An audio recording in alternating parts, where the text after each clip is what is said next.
Isang malinis at masarap na mga lutong bahay, karinderya o restaurant ba ang ating pupuntahan ngayong araw? Hello mga kanyarap, this is Kabatuts at samahan niyo ko sa isang napakalinis at napakasarap na kainan dito sa may Marikina.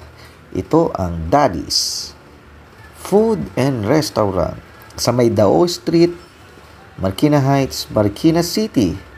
Napakalinis na lugar, ayan oh. Napaka-presko, maluwag, at sarado daw sila every Monday. So nakaka-good vibes itong lugar na to. Masarap mga pagkain at may malaking parking space sa may likuran.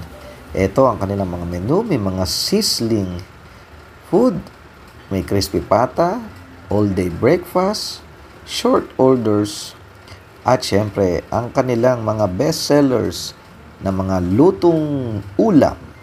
Ayan, no? Iba't ibang klaseng ulam. Nyarap na. Abot kaya pa ang halaga. At ang importante, mukha siyang malinis. O malinis talaga.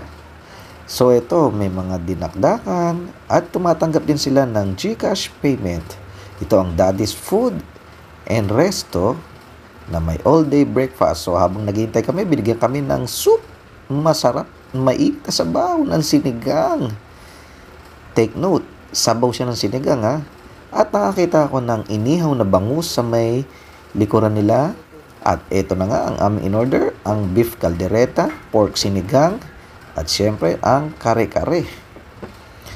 So iyan, titikman natin ang kanilang kare-kare. Syempre titikman ko muna ang sauce ng kare-kare. Nyarap ba? Okay ba? Okay. Nyarap. At ang kanilang beef caldereta. So, unang kong tinikman ang sarsa at nilagyan ko ng carrots, beef caldereta. Nyarap ba? Okay ba?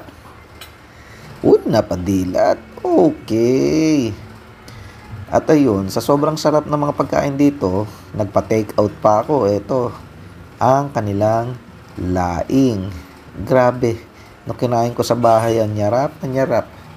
At syempre, meron silang cafe dito. So, tinikman ko naman, hindi kape. Mango shake, banana, ayan, nyarap. At eto na nga, dumami na ang tao, ang mga kasama namin dito sa kainang ito. Nyarap talaga, dinadayo to, ang Daddy's Food and Resto, all-day breakfast. Mababait ang mga tao dito, palabate. Pagpasok mo pa lang, say good morning, tapos ano po kailangan nila. Kaya punta na kayo dito kay Daddy's sa may Dao Street, Marikina City. Nyarap pa ang ulam, mga pagkain, nyarap.